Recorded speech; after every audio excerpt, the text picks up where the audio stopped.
أعوذ بالله من الشيطان الرجيم. بسم الله الرحمن الرحيم.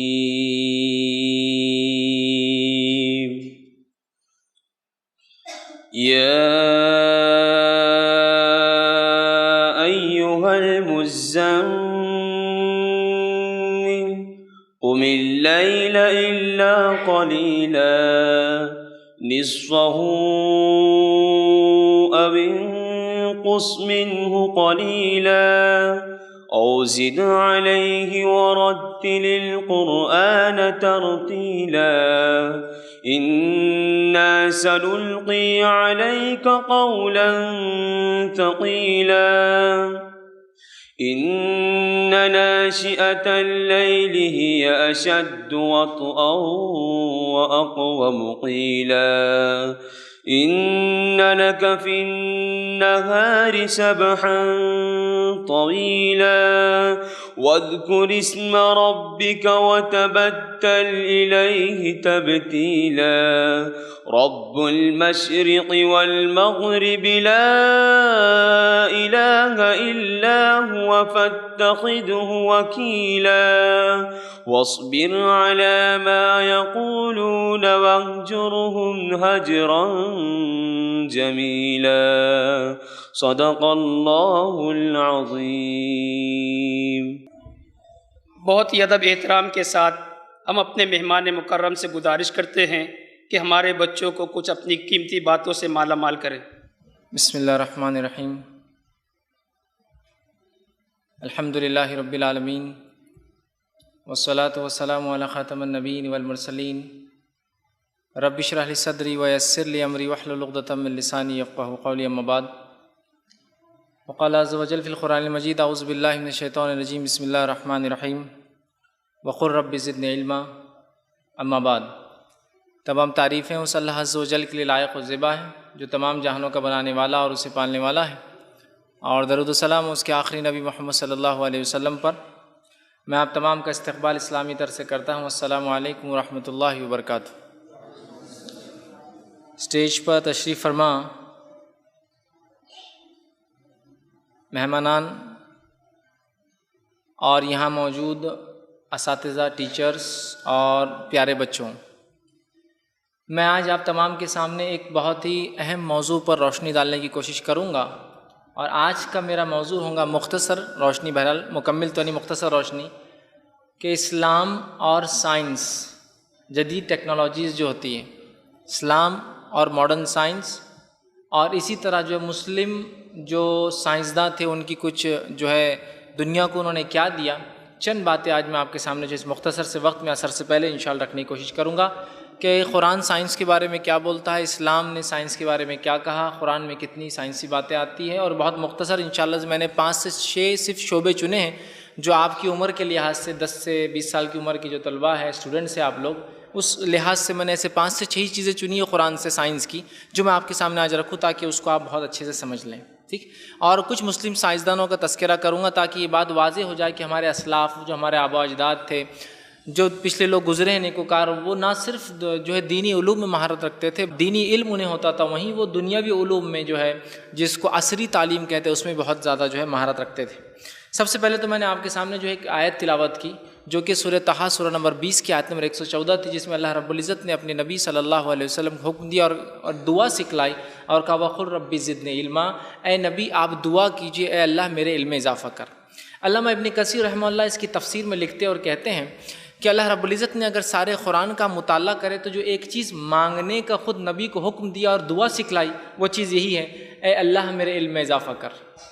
دیکھیے اصل چیز یہ ہے کہ دنیا میں جو کچھ ہوتا ہے یاد رکھیے، چاہے دنیا میں ایجادات ہوتی ہے، دنیا میں حکمرانی ہوتی ہے، دنیا میں روپیہ اور پیسہ چلتا ہے، دنیا میں تمام چیزیں ترقی ہوتی ہے، جو بھی چیزیں ہوتی ہے یاد رکھیے ان تمام کا تعلق علم سے ہے. اگر علم ہے تو یہ تمام چیزیں ہوتی ہے، اگر علم نہ ہو تو آپ دیکھیے اگر علم نہیں ہے کسی قوم میں تو جہالت میں رہتی ہے، غربت میں رہتی ہے، پریشانی میں رہتی ہے، پستی میں رہتی ہے. جس کے پاس بھی علم ہو، یہ ایک الگ بات ہے، دین اور دنیا وہ ہم بعد میں دیکھیں گے، لیکن جس کے پاس بھی علم ہو وہ جو ہے قوم ہم دیکھتے ترقی یافتہ ہوتی ہے، وہ حکمراں بھی ہوتی ہے عام طور سے، اور اس کے پاس مال و دولت بھی ہوتی ہے. تو گویا اللہ رب العزت نے ایک عام زبان میں انگلش کی کہاوت ہے نٹ شیل، مطلب ایک چھوٹے سے جملے کے اندر ایسی زبردست بات ہم مسلمانوں کو بتا دی کہ اگر علم تم حاصل کر لیتے ہو تو دنیا میں بھی سرخرو رہو گے اور آخرت میں بھی سرخرو رہو گے. آج امریکہ اور یوروپ، یہ ملکوں کا نام بار بار سنتے ہیں، امریکہ نے یہ کیا، یوروپ میں ایسا ہوتا ہے. امریکہ اور یوروپ کو کیوں ہم لوگ یاد کرتے ہیں، یا کیوں انسانیت یہ دنیا یاد کرتی ہے؟ کس وجہ سے؟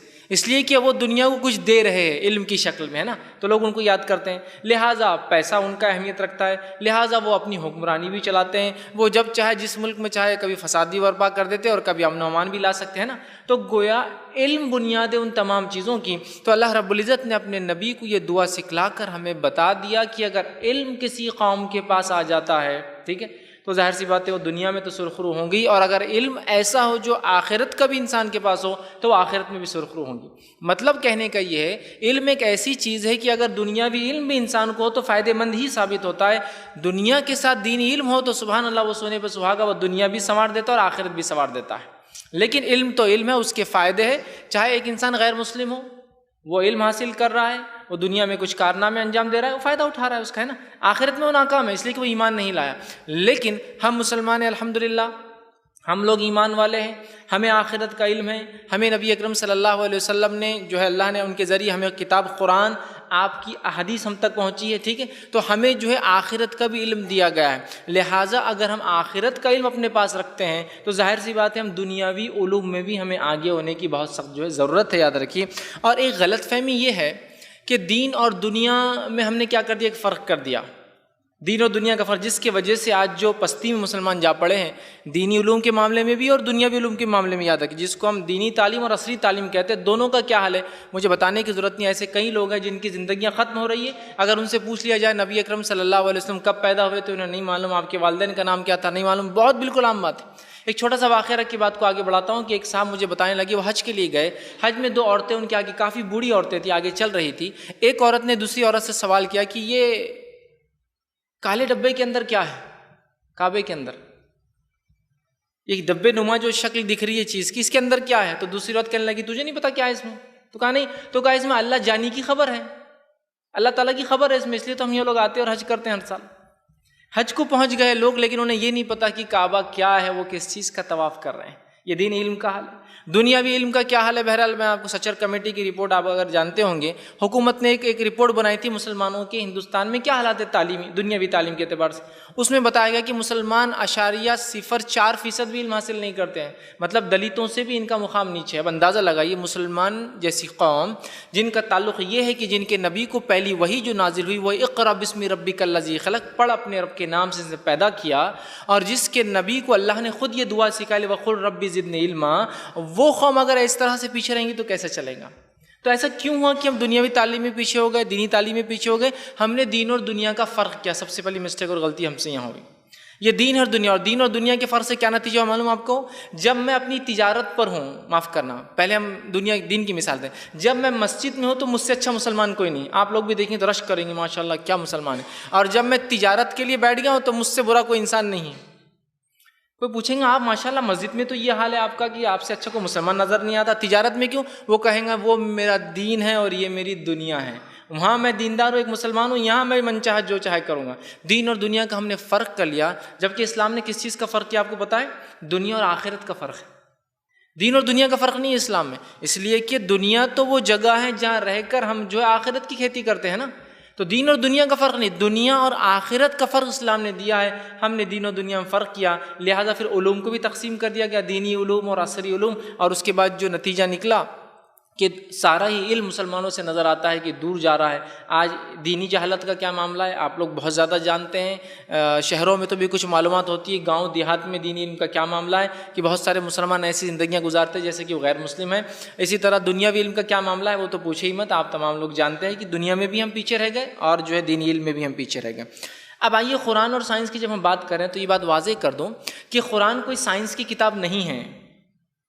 قرآن کوئی سائنس کی کتاب نہیں ہے، ٹیکنالوجی کی کتاب نہیں ہے۔ قرآن کتاب ہدایت ہے جو انسانوں کو بتاتی ہے کہ اپنے رب تک کیسے پہنچا جائے اور جنت کیسے حاصل کی جائے، جہنم سے کیسے نجات پایا جائے۔ کچھ لوگوں نے ایمان لائے تو ان کے ساتھ کیا ہوا، اور کچھ نے ایمان نہیں لائے تو ان کے ساتھ کیا ہوا اور ہونے والا ہے، ٹھیک ہے، یہ باتیں بتاتی ہے۔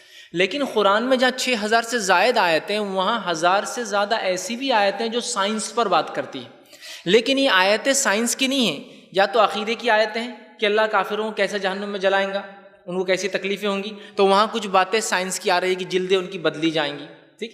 کہیں آ رہا ہے کافروں کی مثال ایسی ہے جیسا کہ وہ سمندر کی گہرائی میں اندھیرے میں ہے، تو کوئی آیت ہے کافروں کی مثال، لیکن یہ بات پتہ چل رہی ہے کہ سمندر کی گہرائی میں اندھیرا ہوتا ہے نا۔ تو آیت یا تو عقیدے سے متعلق ہے یا تو واقعات سنا رہی ہے کہ جیسا کہ چونٹیوں کے ایک وادی میں جو ہے سلیمان علیہ السلام داخل ہوئے، اور چونٹیوں میں سے ایک چونٹی نے کہا کہ اے میرے ساتھیوں چلو جلدی جلدی اندر جو ہے چلے جاؤ، ورنہ سلیمان کا لاؤ لشکر آ رہا ہے، انہیں پتہ بھی نہیں چلیں گا، ہمیں رونتے ہوئے چلے جائیں گے، ہے نا۔ تو گویا یا تو کوئی واقعہ سنا جا رہا ہے یا تو کوئی عقیدے کی بات ہو رہی ہے، اور اس میں کچھ سائنسی حقائق اللہ بیان کر رہا ہے، یا کہیں کہہ رہا ہے کہ اپنی پیدائش پہ غور کرو، تم پہلے مردہ تھے، ہے نا، ہماری حقیقت دیکھے، پھر ہم نے تمہیں زندگی دی، پھر ہم ماریں گے۔ تو یہ چیز ہمیں کیا سکھاتی معلوم آپ کو، کہ جب انسان پہلی بار پیدا ہوا ہے تو اللہ رب العزت کے لیے کیا ناممکن ہے کہ دوسری بار یہ پیدا کرے۔ یہ ان قوموں کو جواب ہے جو کہتے ہیں مرنے کے بعد اٹھنے والے نہیں، ہم ختم ہو گیا، مر گئے تو سیدھا سب کے سب جو ہے جنت میں چلے جا رہے، سورگ واسی ہو جا رہے۔ اسلام کہتا نہیں، سورگ اور نرک، جنت اور جہنم دونوں ہوتے ہیں، فیصلہ ہوتا ہے، گھڑی اور تمام چیزیں، ہے نا۔ تو یا تو یہ آیت عقیدے سے متعلق ہے یا تو کوئی واقعہ سنا رہی ہے۔ تو گویا قرآن کوئی سائنس کی کتاب نہیں ہے، لیکن اس میں جو باتیں بیان کی گئی عقیدے کی اور کچھ واقعات، ان میں بہت ساری سائنس کی باتیں ملتی ہے، یاد رکھیے۔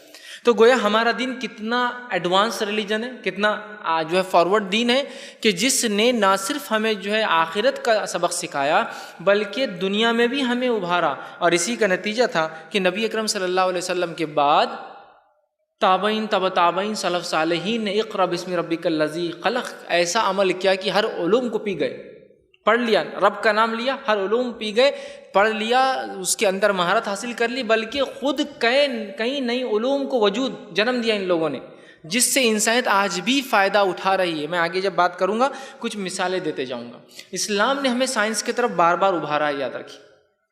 اسلام دنیا کا یہ واحد دین ہے، آپ غور سے سنیے، واحد دین ہے، واحد مذہب ہے جس نے سائنس کی طرف ابھارا ہے۔ باقی سارے ادیان کیا کہتے ہیں معلوم آپ کو؟ اگر مذہب پہ چلنا ہے تو سائنس کو چھوڑ دو، بھول جاؤ، اس لیے کہ مذہب اور سائنس کا کوئی ایک دوسرے سے تعلق نہیں ہے۔ اسلام ایک ایسا واحد دین ہے جو کہتا ہے غور کرو، غور کرو، فکر کرو۔ جیسا ایک مثال کے طور پر ایک آیت ہے جو نبی اکرم صلی اللہ علیہ وسلم ہر رات جب اٹھتے تو تہجد کی نماز سے پہلے آسمان کی طرف دیکھ کر ان آیتوں کو تلاوت کرتے تھے۔ سورہ آل عمران کی آیت نمبر 189 سے چالو ہوتی ہے، اللہ کے رسول جو تلاوت کرتے ہیں اس میں پہلی آیت ہے ان فی خلق السماوات والارض واختلاف اللیل والنہار لآیات لأولی الالباب، کہ اس چیز کو یقین جان لو، بے شک، ٹھیک، ان فی خلق السماوات والارض، کہ آسمان اور زمین کی پیدائش میں، واختلاف اللیل والنہار، رات اور دن کے آنے جانے میں، لآیات لأولی الالباب، عقل مند لوگوں کے لیے نشانیاں ہیں۔ ابھارا جا رہا ہے، غور کرو، غور کرو، زمین و آسمان میں تمہارے لیے علامتیں اور نشانیاں ہیں۔ اور یہ بات دیکھی گئی، تحقیق ہے کہ جن لوگوں نے زمین و آسمان پہ غور کیا اگر غیر مسلم بھی ہو تو اسلام کی طرف آئے ہیں، کہا نہیں کوئی بنانے والا ہے، کوئی بنانے والا ہے، یہ خود سے نہیں بن سکتی۔ تو اسلام ایک واحد دین ہے جو یہ کہتا ہے غور کرو، غور و فکر کرو، تدبر کرو، علم حاصل کرو، تفکر کرو، فکر کرو، ہے نا، فکر کرنا زمین و آسمان میں۔ نبی اکرم صلی اللہ علیہ وسلم کی ابتدائی زندگی کیا تھی؟ خدمت خلق اور فکر۔ آپ چلے جاتے تھے غار کے اندر، آپ واقعہ سنتے، سیرت کی کتابوں میں پڑھتے ہیں، کئی دن آپ وہاں رہا کرتے تھے، کیا کرتے تھے؟ غور و فکر کرتے تھے۔ تو اللہ رب العزت دعوت دیتا ہے، اسلام دعوت دیتا ہے، قرآن دعوت دیتا ہے، نبی اکرم صلی اللہ علیہ وسلم کی تعلیم دعوت دیتی ہے، غور و فکر کرو، سوچو تو تم جو ہے رب کے قریب آؤ گے۔ اب علم کی دو قسمیں ہوتی ہیں جس کو ہم ایک عام طور سے بانٹ سکتے ہیں، ایک ہوتا ہے شرعی علم اور دوسرا ہوتا ہے کونینی علم۔ شرعی علم مطلب ہمارے دین کا جو علم ہے، کونینی مطلب یونیورسل نالج، دنیا کے اندر جو چیزیں ہوتی ہیں اس کا علم۔ یہ اور دونوں ہی علم یاد رکھیے ایک مسلمان کے لیے ضروری ہمیں سے حاصل کرنا چاہیے۔ نبی اکرم صلی اللہ علیہ وسلم نے خود جس کو عصری علم ہم کہتے ہیں وہ علم اپنی زندگی میں بچوں کو دلوایا۔ جیسے کہ جنگ بدر کا واقعہ آتا ہے اور یہ مجموعہ زوائد للحیثمی نے اس واقعے کو روایت کیا کہ نبی اکرم صلی اللہ علیہ وسلم نے جنگ بدر کے بعد فدیہ لیا۔ جو لوگ فدیہ نہ دے سکے کیا کہا مشرکین میں سے جو ہے جو لوگ فدیہ نہ دے پائے کہا کہ 10 مسلمان بچوں کو لکھنا پڑھنا سکھا دے وہ بھی آزاد ہو جائیں گا۔ اب مجھے بتائیے یہ مشرکین مکہ نے 10 مسلمان بچوں کو کیا تعلیم دی ہوں گی؟ یہی نا، عربی کی تعلیم، شاعری کی تعلیم، اسی طرح علم ہندسہ، میتھمیٹکس کی، یہ تو سب بتایا انہوں نے۔ ان کو قرآن حدیث کی کوئی علم تو تھا نہیں، وہ تو ایمان والے تھے بھی نہیں، ہے نا۔ تو گویا آپ صلی اللہ علیہ وسلم نے خود اس کی اہمیت بتائی کہ علم حاصل کرنا ہے، اور غیر مسلم تھے حالانکہ ان سے بھی دلوایا اپنے بچوں کو، مدینہ کے بچوں کو جو پڑھے لکھے تھے ان میں سے۔ تو اس سے پتہ چلتا ہے عصری علوم کی بھی بڑی اہمیت ہے، اس کو بھی ڈٹ کر حاصل کرنا چاہیے۔ اور الحمدللہ آپ کے اس مدرسے کی ایک خصوصیت یہ ہے کہ اس مدرسے میں جہاں آپ کو دینی علم سے آراستہ کیا جا رہا ہے، جو اسلامک نالج دی جا رہی ہے، وہیں آپ کو دنیاوی علم سے بھی آراستہ کیا جا رہا ہے۔ صبح کی شفٹ آپ کی دین سے شروع ہوتی ہے، دوپہر کی شفٹ آپ کی دنیا کے تعلق سے ہوتی ہے، تاکہ آپ جہاں شرعی علم حاصل کریں وہاں کونینی کائنات کا علم بھی جو حاصل کریں، ٹھیک ہے۔ اور یہ بھی بڑا فائدہ مند اور مفید ہوتا ہے۔ اور علم کسی بھی قسم کا ہو، اگر اسے ہم دنیا میں چھوڑ کر جائیں گے، انسانیت اگر اس سے فائدہ اٹھائیں گی، تو ہمیں مرنے کے بعد بھی اس کا انشاءاللہ عزیز کیا ملے گا؟ اجر اور ثواب ملیں گا۔ تو لہٰذا اس علم کو بھی آپ بہت لگن سے حاصل کیجیے۔ جو اسکولی تعلیم آپ کو دی جا رہی ہے، یہ بھی یاد رکھیے فرض کفایہ ہے حاصل کرنا، اس لیے کہ ہم بہت سی بار دیکھیے بہت ساری چیزیں جو مفید ہے، جو انسانیت کی اور مسلمانوں کی ضرورت ہے، اگر ہم میں سے ایسے لوگ نہیں اٹھیں گے جو اس علم کو حاصل کر کے نہیں بتائیں گے تو کون بتائیں گا؟ بتائیے پھر۔ جیسے آپ بیمار ہو جائے تو کہاں جاتے ہیں؟ دواخانے جاتے ہیں۔ وہ ڈاکٹری کا علم حاصل کیا تبھی تو آپ اس سے فائدہ اٹھا پا رہے ہیں نا۔ آپ سمجھ لیجیے مسلم ڈاکٹر ایک بھی نہ ہو تو پھر کیا ہوں گا نتیجہ؟ آپ جانتے ہیں، آپ جانتے ہیں پھر، سمجھ رہے آپ؟ تو ظاہر سی بات ہے یہ علم بھی مسلمانوں کو حاصل کرنا پڑے گا۔ بہت سارے اور جیسا کنسٹرکشن کا نالج علم ہے، پورا تعمیرات کا، یہ علم ظاہر سی بات ہے مسلمان ماہر ہوں گے تبھی مساجد بن سکتی ہے، مدارس بن سکتے ہیں، اور بہت سارے فلاح کے کام انسانیت کے لیے ہو سکتے ہیں۔ تو یہ جو دنیاوی علم ہے یاد رکھیے، اسے چھوڑ مت دیجیے، اسے حاصل کرنا، اور یہ بھی فرض کفایہ ہے، اس کے حاصل کرنے کا بھی انشاءاللہ عزیز ہمیں اور آپ کو جو ہے ثواب ملتا ہے۔ اب اللہ رب العزت نے مختلف دور میں انبیاؤں کو معجزے دیے۔ انسانی فطرت تھی، جب نبی آتا تو انسان کیا سوال کرتے تھے نبی سے؟ بتاؤ کچھ تم اگر سچے ہو، تو لاؤ کچھ تم اگر سچے ہو۔ تو مختلف دور میں جو انبیاء آئے اللہ نے مختلف معجزات دیے۔ مثال کے طور پر موسیٰ علیہ السلام کے زمانے میں جادو بہت زور پر تھا، تو اللہ رب العزت نے ایک ایسا معجزہ موسیٰ علیہ السلام کو دیا جو جادو کا توڑ تھا، رد تھا اس کا، وہ جادو نہیں تھا۔ اسی طرح عیسیٰ علیہ السلام کے زمانے میں طب میڈیسن بہت عروج پر تھا، تو ایک ایسا معجزہ عیسیٰ علیہ السلام کو ملا کہ اللہ کے حکم سے کیا ہوتا تھا؟ مردہ انسان کو زندہ کرتے۔ طب کے خلاف، کیسے عجیب بات ہے نا، ٹھیک۔ اسی طرح نبی اکرم صلی اللہ علیہ وسلم کے زمانے میں کیا چیز عروج پر تھی؟ عربوں کو اپنی زبان پر فخر تھا، اس لیے اپنے آپ کو عربی بولنے والا اور دوسروں کو اجمی، گونگا کہتے تھے۔ تو اللہ کے رسول کو ایک ایسا معجزہ کتابی شکل میں، قرآن کی شکل میں دیا گیا جو ان کی ساری شاعری کو ایک طرف رکھ دو، اور قرآن کا ایک سورہ اگر چھوٹی صورت بھی رکھ دی جائے تو وہ شاعری برابری نہیں کر پا رہی تھی، اس کی تو معجزہ دیا گیا۔ گویا قوموں کا مزاج معجزے مانگنا، اللہ نے جو معجزے انبیاؤں کو دیے، انبیاؤں کا سلسلہ بند۔ اب دعوت اسلام کا ذمہ مسلمانوں کا ہوا، میرا اور آپ کا ہوا، لیکن قومیں تو معجزے آج بھی چاہتی ہے۔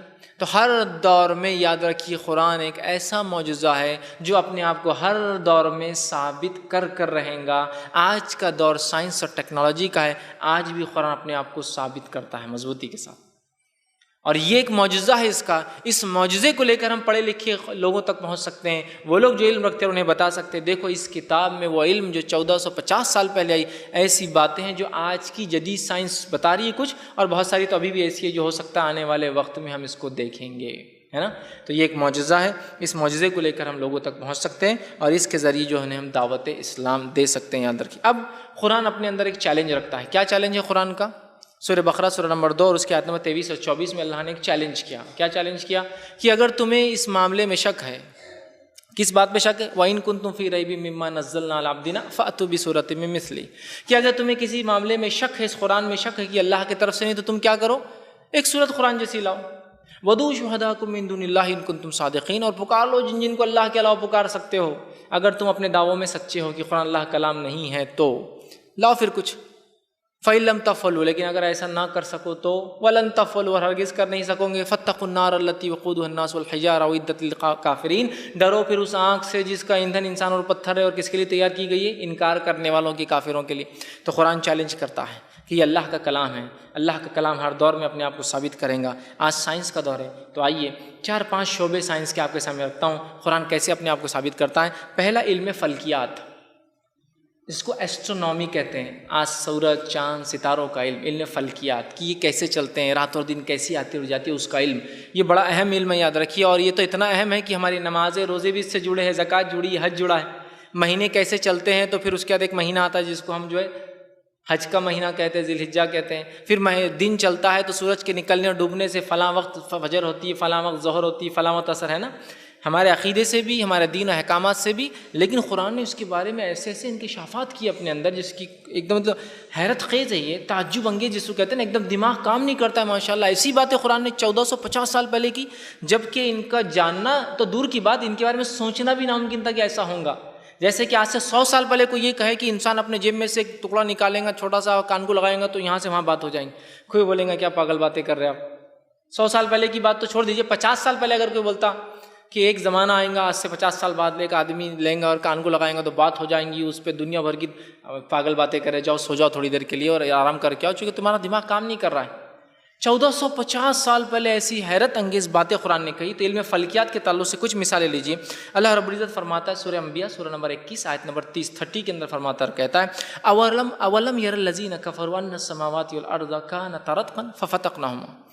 دیکھیے آیت کیا ہے، کیا یہ لوگ دیکھتے نہیں، یہ کافروں کو متوجہ کرنے کے لیے، کیا یہ لوگ دیکھتے نہیں جو ایمان نہیں لاتے. اولم یر الذین کفروا، یہ کافر کیا یہ چیز دیکھتے نہیں، ان السماوات والارض کانتا رتقا ففتقناہما، زمین و آسمان پہلے ایک تھے اور ہم نے انہیں حکم دیا اور ہمارے حکم سے کیا ہو گئے، وہ الگ ہو گئے. سائنس آج انکشاف کرتی ہے اور بتاتی ہے کائنات جو وجود میں آئی کیسی وجود میں آئی.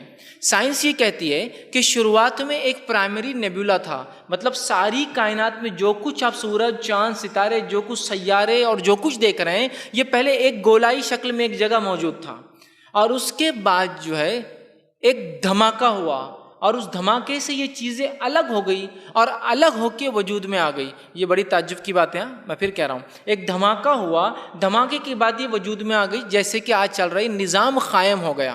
میں آپ کو ایک مثال دیتا ہوں بات کو سمجھنے کے لیے. سمجھ لیجیے آپ کے پاس ایک کانچ کا جگ تھا، آپ کے ہاتھ سے نیچے گر گیا تو کیا ہوتا ہے، کیا ہوتا ہے، ٹوٹ جاتا ہے پکا. کیا کبھی ایسا ہوا کہ ہاتھ سے کانچ کا جگ گرا اور گر کے چھوٹے چھوٹے گلاس بن گئے، آپ بولے چلو ماشاءاللہ گلاسوں کی ضرورت تھی، جگ گرا تو گرا، گلاس تو تیار ہو گیا اپنے پاس، ہوا ہے کیا؟ نہیں. پتہ یہ چلا ہر دھماکہ صرف نقصان کرتا ہے، فائدے مند کچھ نہیں ہوتا ہے. ایسا کبھی سنا آپ نے کہ عمارت میں دھماکہ ہوا اور 3 نئے گھر بن گئے چھوٹے چھوٹے، بڑی عمارت چھوٹی ہو گئی؟ نہیں، وہ دھماکہ ہوا عمارت برباد ہو گئی، ہے نا. ایسا کبھی آپ نے سنا ایک انسان ہے اس میں دھماکہ ہوا اور 2 3 4 بچے بن گئے چھوٹے چھوٹے ٹکڑے ہو کر؟ ممکن ہی نہیں، ہو ہی نہیں سکتا ہے نا. آپ پھر سے غور کیجیے قرآن کی آیت پر، کانتا رتقا ففتقناہما، وہ ایک تھے اور انہیں ہم نے کیا کر دیا، انہیں الگ کر دیا. آپ غور کیجیے اس چیز پر، ایک دھماکہ ہوا، اس دھماکے سے یہ الگ ہوئے، اور یہ واحد دھماکہ ہے پوری تاریخ میں کائنات کی کہ دھماکے کے بعد فائدہ ہوا. ہر دھماکہ نقصان ہی کرتا ہے، ورنہ کائنات میں ایک دھماکہ ہوتا ہے، چیزیں الگ ہوتی ہے لیکن پھر چلنا نظام قائم ہو جاتا ہے، ہر چیز اپنے اپنے اس میں چل رہی ہے مدار میں. سورج ایک جگہ جم گیا، ستارے اور سیارے اپنی اپنی گردشوں میں لگ گئے، آربٹس میں جس کو ہم کہتے ہیں مدار، وہ گھوم رہے ہیں، ہر چیز ایک وقت پہ آ رہی ہے اور جاری. یہ ایسا دھماکہ تھا، سائنس یہ کہتی ہے کہ یہ دھماکہ اتنا کنٹرول تھا، کسی نے ایسا کروایا تھا کہ اگر یہ دھماکہ ملینتھ آف ملین سیکنڈ، مطلب اگر 1 سیکنڈ کو 10 لاکھ حصوں میں تقسیم کیجئے اور اس 10 لاکھویں حصے کو اٹھا کے پھر 10 لاکھ حصوں میں تقسیم کیجئے، اتنا بھی زیادہ ہوتا تو کائنات وجود میں نہیں آتی اور اتنا بھی کم ہوتا تو کائنات وجود میں نہیں آتی. سبحان اللہ. تو سائنس مجبور ہوئی یہ ماننے پہ بنانے والا کوئی ہے، چونکہ دھماکہ اتنا جس کو بولتے پریسائز تھا، اتنا کنٹرول میں تھا، اتنا نظم اور ضبط کے ساتھ ہوا. سمجھ رہا؟ تو کہا وہ ایک تھے اور ہم نے انہیں الگ کر دیا. تو زمین و آسمان پہلے ایک تھے، اللہ نے انہیں الگ کیا. دیکھیے قرآن نے یہ بات کب کہی؟ 1450 سال پہلے. اس کو انگلش زبان میں کہتے ہیں بگ بینگ تھیوری یا بگ بینگ فینومینا، مطلب ایک بہت بڑا دھماکہ. یہ کتنا بڑا دھماکہ ہوگا اندازہ لگایا جا سکتے ہیں کہ ابھی جس ہم کائنات میں رہتے ہیں اس کو بولتے ہیں ملکی وے گیلیکسی، دودھیا گیلیکسی. اس گیلیکسی کے اندر 100 ٹریلین سے زیادہ ستارے ہیں. سورج تو ایک ہے، اس میں 100 ٹریلین سمجھتے ہیں آپ؟ 100 ٹریلین بہت بڑا حساب ہوتا ہے. 100 کروڑ کا 1 بلین ہوتا ہے، 100 کروڑ کا 1 بلین ہوتا ہے، 1000 بلین کا 1 ٹریلین ہوتا ہے. یہ حساب اتنا بڑا ہے کہ کیلکولیٹر نہیں کر پاتے، اس کے ہند سے جو ہے 17-18 سے اوپر چلے جاتے ہیں، آپ اس کو جوڑتے جائیں گے تو 100 ٹریلین سٹار صرف تارے ہمارے دودھیا گیلیکسی میں ہیں. اور ایسی سائنس نے آج 200 کروڑ گیلیکسیاں کھوج نکالی، اتنے تو ابھی ہے. کتنی بڑی کائنات ہے. یہ سب مادہ ایک جگہ تھا, کسی زمانے میں دھماکے سے الگ ہوا. سبحان اللہ. سائنس کہہ رہی ہے, قرآن اس کی دلیل دے رہا ہے کہ ہاں یہ ایسی تھا, ہم نے ان کو الگ کیا, وہ ایک تھے پہلے. کتنی عجیب بات ہے نا. تو دیکھیے آپ, قرآن ایسی باتیں اتنے چند جملوں میں کہہ دیتا ہے جن باتوں کو ضخیم کتابیں لکھ لکھ کر بھی ہم سمجھا نہیں سکتے. الگ تھے, ہم نے وہ کر دیا. اب آپ تم ڈھونڈتے رہو, تحقیقات کرتے رہو کیسی الگ ہو, اور اپنے رب کو پہچانو, اس کی بڑائی بیان کرو کہ اتنی بڑی کائنات, پھر اللہ کی کرسی اور عرش کیسا ہوگا اندازہ لگائیے. کائنات ہی صرف جس میں اتنے تارے ہیں اور جس کو ہم دیکھ پاتے ہیں تو نوری سال سمجھتے ہیں آپ. ایک روشنائی کو اگر ہوا میں خلا میں چھوڑ دیا جائے تو وہ 1 منٹ ایک سیکنڈ کے اندر 1,86,000 میل کی رفتار سے بھاگتی ہے. مطلب 1 سیکنڈ میں روشنی 3 لاکھ کلومیٹر دور تک جاتی ہے. ہماری پوری دنیا 64,000 کلومیٹر کی پوری ادھر سے ادھر تک. کتنا جاتی ہے وہ؟ 3 لاکھ کلومیٹر. تو ایسی اگر روشنی کو چھوڑ دیا جائے تو اگر 300 کروڑ سال تک چلے تو ابھی جو کائنات ہے وہ دیکھ سکتے ہیں. اتنی 300 کروڑ سال تک روشنی کی رفتار سے کوئی چلے, 3 لاکھ کلومیٹر فی سیکنڈ سے بھاگے تو اندازہ لگائیے. اتنی بڑی کائنات ہے, اور اس میں ہمارا وجود دیکھیے. چھوٹے سے ہم جو ہے ایک جو ہے پلانٹ کی جس کو ہم کہیں گے, ہم جو اس کے اوپر رہ رہے ہیں, یہ اللہ رب العزت کی قدرت ہے کہ اتنی بڑی کائنات صرف جو ہمارے لیے بنا گئی, انسانوں کے لیے بنا گئی, ان کی آزمائش کے لیے بنا گئی, ہے نا. تو بہرحال قرآن نے دیکھیے اس کے بارے میں کہا. اسی طرح زمین کی شکل کے بارے میں قرآن کیا کہتا ہے مانو آپ کو. آئیے قرآن کہتا ہے سورہ نازیہ سورہ نمبر 79 آیت نمبر 30 میں اللہ فرماتا ہے, کہتا ہے وَالْأَرْضَ بَعْدَ ذَلِكَ دَحَاهَا, اور ہم نے زمین کو اس کے بعد بنایا. دہاہا اس کا ایک ترجمہ تو مفسر نے کہا واسٹ ایکسپانس, بہت پھیلی ہوئی جگہ. دوسرا ترجمہ دہاہا جو ہے دہیا, یہ اس کا معنی ہوتا ہے عربی زبان کے اندر شتر مرغ کا انڈا. دیکھیے بڑی خاص بات ہے, اس لیے کہ مرغی کا انڈا بھی ہوتا ہے, لیکن مرغی کے انڈے کو آپ دیکھیں تو اس کا شکل جو عجیب ہوتی ہے, نیچے بڑا اور اوپر چھوٹا ہو جاتا ہے. شتر مرغ کے انڈے کی خصوصیت یہ ہے کہ وہ گول ہوتا ہے, اوپر اور نیچے سے تھوڑا پچکا ہوا دبا ہوا ہوتا ہے, اور بیچ میں سے پھلا ہوا ہوتا ہے. اور یاد رکھیے اس بات کو, جو ہماری زمین ہے وہ گول ہے لیکن پوری گول نہیں ہے, اوپر دونوں طرف سے دبی اور بیچ میں سے تھوڑی پھلی ہوئی ہے. قرآن نے وہی شکل کا تذکرہ کیا جیسی زمین ہے حقیقت میں. سائنس یہ کہ زمین پہلے گول ہے, پہلے تو چپٹی سمجھتی تھی کئی زمانے صدیوں تک, کچھ 100 سال پہلے کہا گول ہے. قرآن نے کہا گول نہیں ہے, صرف اوپر اور نیچے سے تھوڑی دبی ہوئی اور بیچ میں سے تھوڑی پھلی ہوئی, ایک دم گول نہیں ہے. تو اللہ رب العزت نے کہا کہ ہم نے زمین کو دہا کہ انڈے کی شکل کا بنایا, اور کوئی عام انڈا نہیں, شتر مرغ کا انڈا, جو بالکل آپ کبھی اگر دیکھنا ہو تو دیکھیے دونوں طرف سے دبا ہوا, اوپر سے اور بیچ میں تھوڑا سا موٹا ہوتا ہے. اس کو جیو اسفیریکل شیپ کہتے ہیں. ہماری جو دنیا ایسی ہے, اوپر سے دبی ہوئی, سائڈ سے تھوڑی پھلی ہوئی. دیکھیے اللہ رب العزت نے اس بات کو کب بیان کیا؟ 1450 سال پہلے. اب اندازہ لگائیے, کوئی انسان کیا اندازہ لگا سکتا ہے اس کا؟ ایسا ہوگا, دنیا ایسی ہوں گی. جبکہ وہ زمانہ تھا جب آپ کے زمانے میں ایسا ہوتا تھا کہ لوگ اپنے رشتہ داروں کو, دوستوں سے کہتے زیادہ دور سفر نہیں کرنا. کیوں؟ تو سمجھتے دنیا چپٹی ہے, چوکور ہے, کہیں تو بھی گر جائیں گے تم آگے جا کے, زیادہ دور نہیں جانا, ایسے کہ دنیا ختم ہو جائیں گی.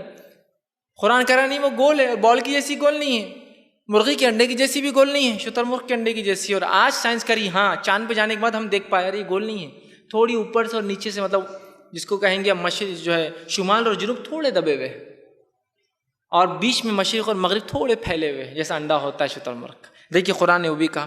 قرآن نے کہا کہ چاند کی روشنی اس کی روشنی نہیں ہوتی, یاد رکھیے. کئی مقامات پر جیسا سورہ یونس آیت نمبر 5 میں کہا کہ سورج کے تعلق سے قرآن نے جب بھی تذکرہ کیا تو یا تو ضیاء کہا, اسے سراج کہا, وہاج کہا, چمکنے والی چیز, جلنے والی چیز, خود کی روشنی والی چیز.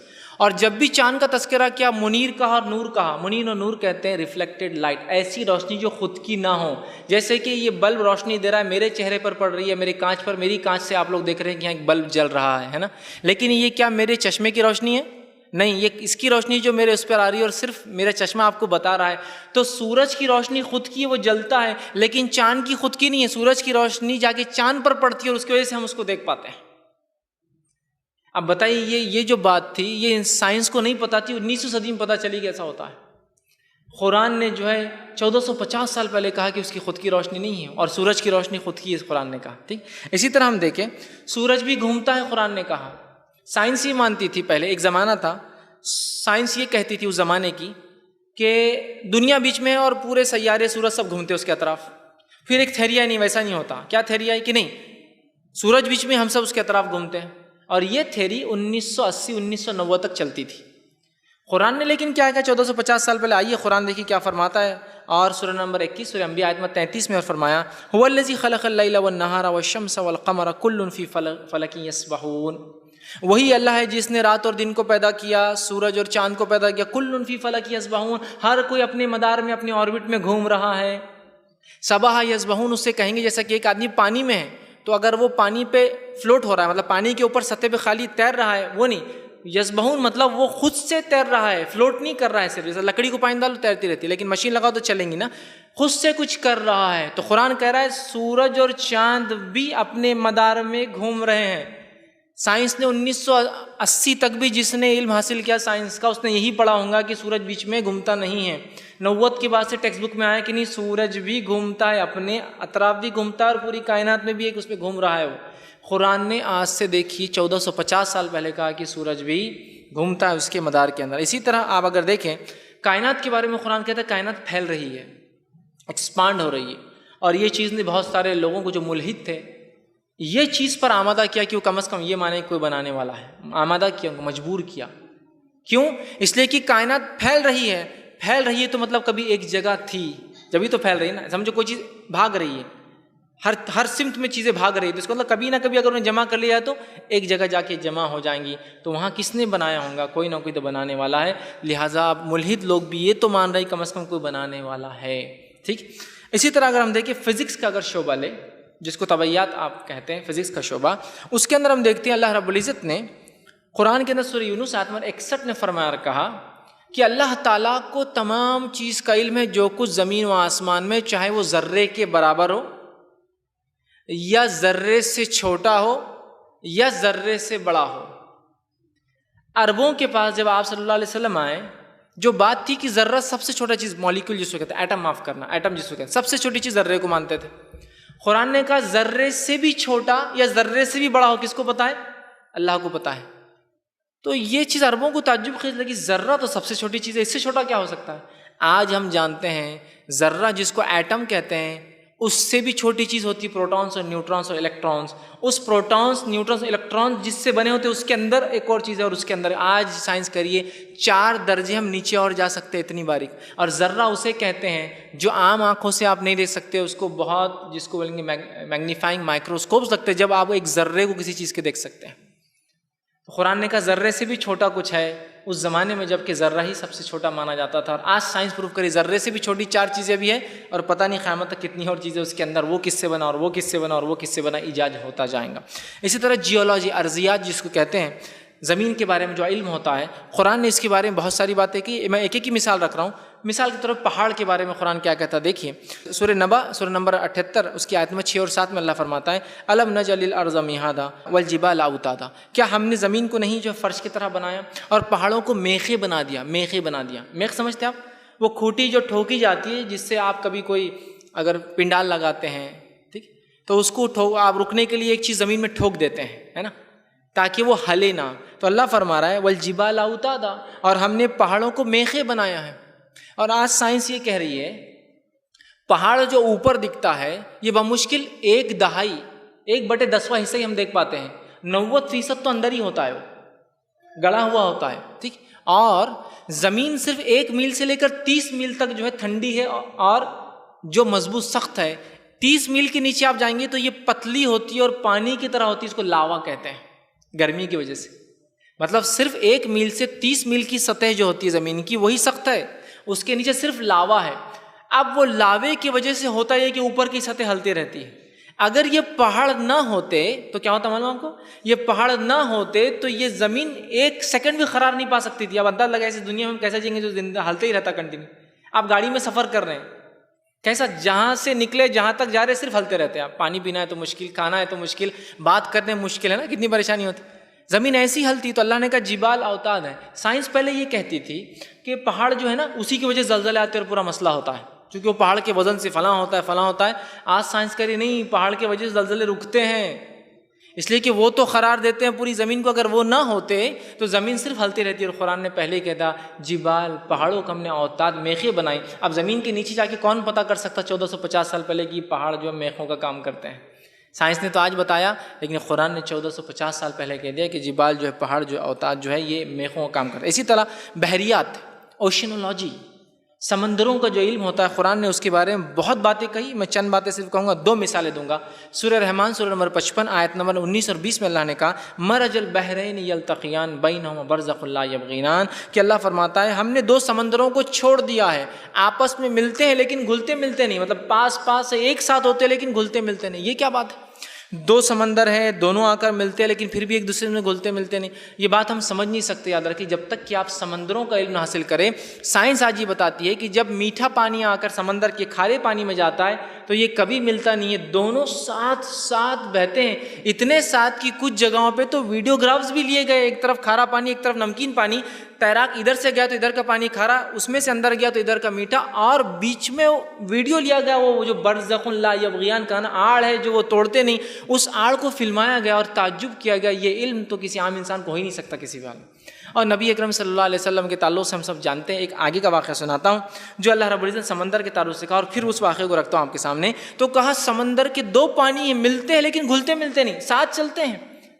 میٹھا اور کھارا پانی سمندر میں ملتے نہیں, یاد رکھیں بالکل 2 الگ الگ سطح بنا کر رہتے ہیں. دوسری جگہ قرآن نے کہا کہ سمندر کی گہرائیوں میں اندھیرا ہوتا ہے. سورہ نور سورہ نمبر 24 آیت نمبر 40, ٹھیک, اس میں کہا سمندر کی گہرائیوں میں اندھیرا ہے. لیکن یہ بات سورہ نور میں کیوں کہی گئی معلوم آپ کو؟ اس لیے کہ کافروں کی مثال ایسی ہے جیسے کہ وہ سمندر کی گہرائی میں ہیں اور ایک گہرے سمندر میں ہیں, اور سمندر کے اندر موج پر موج چل رہی ہے, اور اس کے اندر اوپر سے بادل بھی آئے ہوئے, اور وہ اتنے گہرائی میں سمندر کے کہ اگر ہاتھ بھی نکالے تو اپنے ہاتھ کو نہیں دیکھ سکتا. اور اللہ تعالیٰ جس کا نور چھین لے, جس کی بصیرت چھین لے, جس کی عقل چھین لے, تو وہ کبھی نور کو ہدایت کو حاصل نہیں کر سکتا. یہ آیت ہے وہ, ٹھیک. تو یہاں دیکھیے اللہ نے کافر کی مثال دی. کافر کیسی؟ اس کی مثال ایسا گہرے سمندر میں ہے اور اندھیرا ہے. پہلے سائنس کو نہیں پتا تھا کہ سمندر میں اندھیرا ہوتا ہے, اس لیے کہ انسان صرف 30 میٹر تک تیر سکتا ہے اندر. صحیح نہیں پتا. جب لوگوں نے ڈوبنا, سبمرین پنڈوبی ہوتی نا, وہ جب ایجاد کی, جب اندر گئے تو 1 کلومیٹر کے بعد سمندر میں اندھیرا ہوتا ہے, جو اس سے پہلے کسی کو نہیں پتا تھا کہ سمندر میں اندھیرا ہو سکتا. سب سمجھتے تھے روشنی تل تک جاتی ہوں گی. 1 کلومیٹر کے بعد اندھیرا ہوتا ہے. قرآن کیا کر رہا ہے؟ سمندر کے اندر ہے, اس پر اوپر بادل بھی آئے ہوئے, مطلب اندھیرے پہ کتنا اندھیرا ہو گیا, بادل سے اور روشنی کم, اندر روشنی جاتی نہیں ہے سمندر میں 1 کلومیٹر سے زیادہ. موج پر موج ہے, لاٹ پر لاٹ آ رہی ہے. سائنس کو یہ نہیں پتا تھا کہ لاٹ اندر بھی آتی ہے, ویو جس کو کہتے ہیں. پہلے سائنس جو اوپر آتی نا, ہوا سے لاٹیں آتی, اتنا ہی تھا. آج سائنس کہتی ہے سمندر کے اندر بھی لاٹ ہوتی ہے, اوپر کی تو الگ, بیچ کی سطح کی الگ, اس کے نیچے الگ, اس کے نیچے چلتی ہے. قرآن نے کہا موج پر موج اندر چالو ہے, اور کافر اپنا ہاتھ بھی نکالے دیکھ نہیں پاتا, اتنا اندھیرا ہے. سائنس کو یہ نہیں پتا تھا. جب یہ ایک آیت گیری ملر نام کے ایک شخص نے ایک انسان کو بتائی جو امریکہ کے سمندروں میں جا کے چیزوں کو ڈھونڈتا, تلاش کرتا, مچھلیاں نکالتا, سیپی موتی نکالتا, اس کو بتائی. جب اس نے آیت پڑھی تو کہا یہ آیت کو, یہ بات کو, اس کو آیت کہہ کے قرآن کہہ کر نہیں بتایا.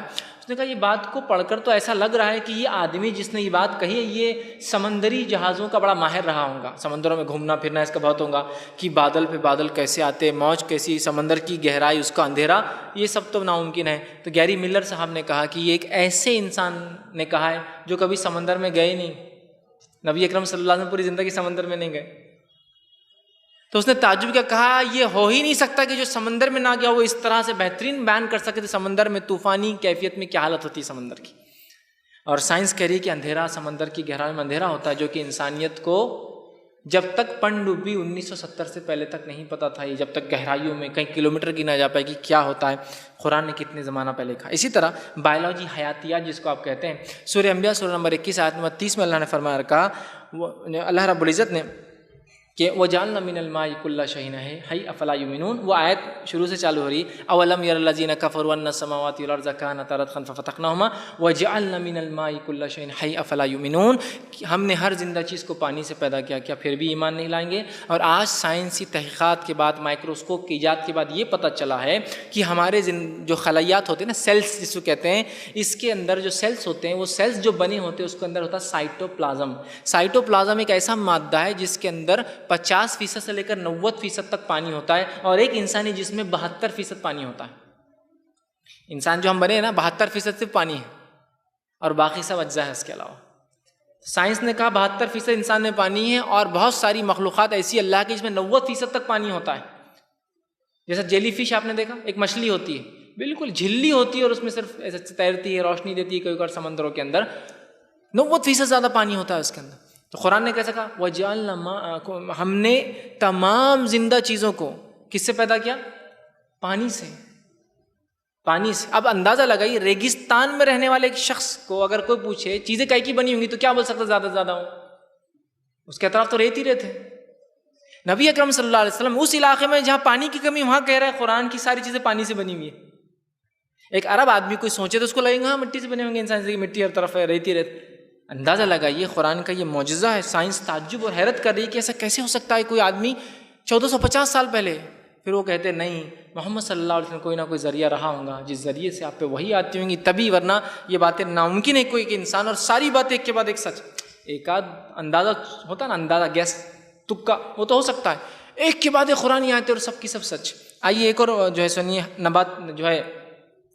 نباتیات جس کو کہتے ہیں، باٹنی جو ہے، اس کے اندر کیا ہوتا ہے کہ پیڑ پودے پھل ان کے بارے میں جو علوم ہوتا ہے جو ہے اس کا جو علم ہے اس کے بارے میں قرآن دیکھیے کیا فرماتا ہے. سورہ طہ سورہ نمبر 20 آیت نمبر 53 کے اندر فرماتا اور کہتا ہے وَأَنزَلَ مِنَ السَّمَاءِ مَاءً فَأَخْرَجْنَا بِهِ أَزْوَاجًا مِّن نَبَتٍ شَتَّىٰ، کہ اللہ رب العزت نے آسمان سے پانی برسایا اور پانی برسانے کے بعد مختلف قسم کے جو ہے جھاڑ نباتات نکالے اور سب کے سب جو ہے جوڑے کی شکل میں. ازواج کا لفظ استعمال ہوا، جوڑے کی شکل میں، دو ہے. سائنس کو آج پتہ چلا کہ جھاڑوں میں بھی جنس ہوتا ہے، مذکر اور مؤنث. آپ لوگوں کو علم ہوگا اگر کسی جگہ ایک جھاڑ ہے اس کو پھل نہ ہے تو لوگ کیا بولتے ہیں؟ دوسرا جھاڑ بھی بازو لگا اس کے، وہ اکیلا ہے نا اس لیے پھل نہیں آ رہے. دوسرا لگاتے آپ دیکھتے پولینیشن، ادھر کی جو ذرات اڑ کے ادھر کیڑوں کے ذریعے ہوا کے ذریعے جاتے اور پھر جھاڑوں کو پھل آتے ہیں. تو جھاڑوں میں مذکر و مؤنث ہوتے ہیں، یہ انسانیت کو نہیں پتا تھا. قرآن کہہ رہا ہے ان میں بھی ازواج ہے. بلکہ صرف جھاڑ نہیں، قرآن نے تو یہ کہا سما جو کھانے کی چیزیں تمہارے پھل ہے اس کے اندر بھی زوجین ہیں، اس کے اندر بھی جوڑے ہوتے ہیں، مذکر اور مؤنث پھل ہوتے ہیں. اور سائنس کہہ رہی ہاں پھلوں میں بھی مذکر مؤنث ہوتے ہیں، جھاڑ میں بھی مذکر اور مؤنث ہوتا ہے.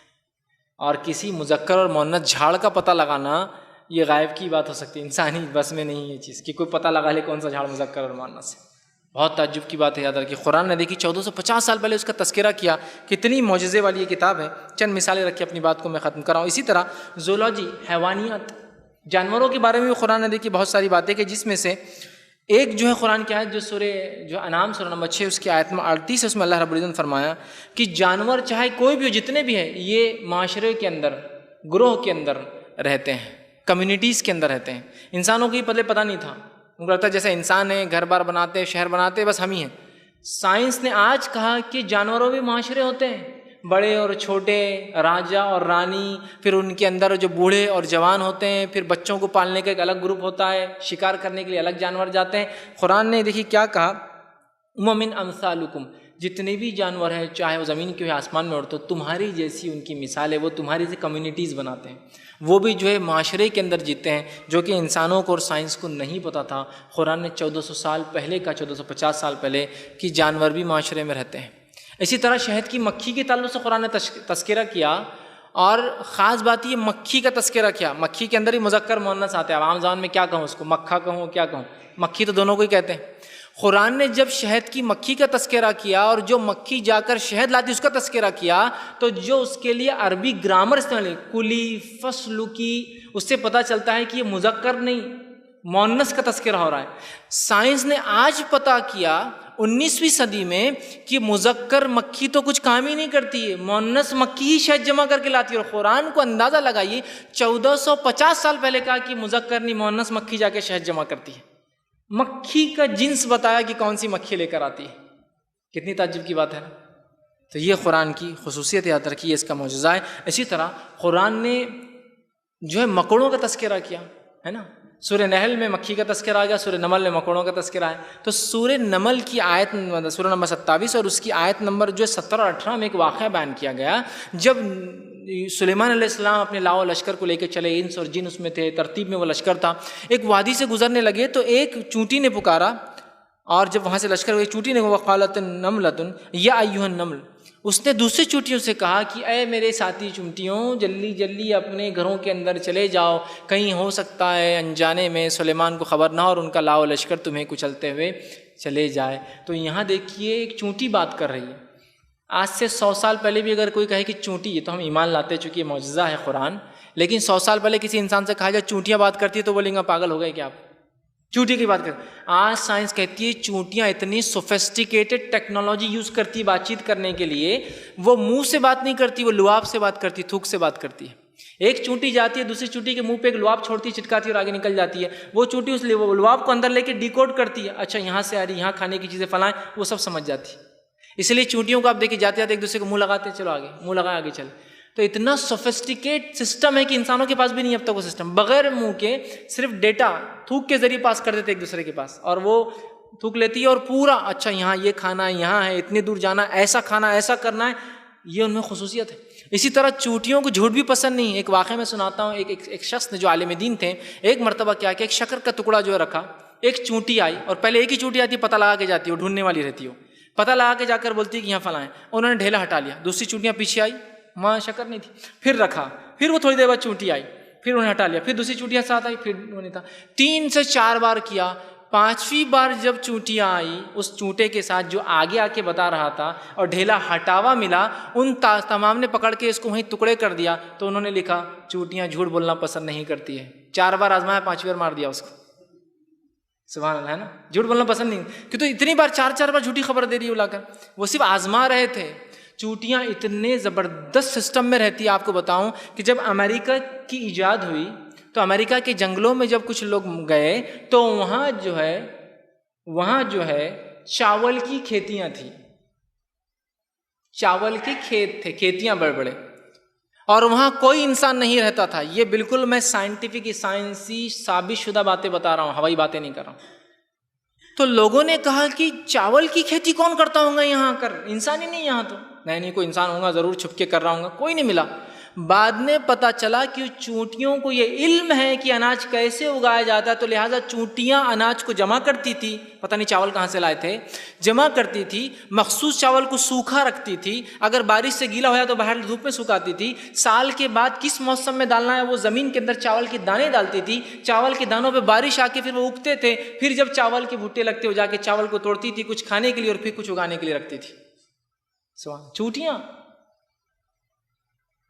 اور اگر انسانی معاشرے سے کوئی جانور یا کوئی کیڑا اور چرند سب سے نزدیک ہے تو سائنس کہتی ہے انسانوں کے بعد سب سے زیادہ نزدیک انسانوں سے اور انسانوں جیسی زندگی گزارنے والا اگر کوئی جانور یا کوئی کیڑا مکوڑا ہے تو وہ چونٹی ہے. یہ اپنی پیدائش پہ خوشیاں مناتے ہیں، یہ مرنے کے بعد تدفین کرتے ہیں، چھوڑتے نہیں، اپنی میت کو اٹھا کے لے جاتے ہیں، لے جا کر کھود کر دفناتے ہیں. ایک دوسرے سے بات چیت کرتے، جھوٹ بولنا پسند نہیں کرتے، اناج اگانے کی صلاحیتیں رکھتے ہیں، توڑنے کی، کاٹنے کی، چھانٹنے کی صلاحیتیں رکھتے ہیں. تو اگر کوئی کیڑا، کوئی جانور اگر انسانوں سے قریب ہے تو وہ چونٹی ہے. اتنا اس کو عقل اور اتنی سمجھ ہے کہ اس کو اناج اگانے کی بھی صلاحیت ہے.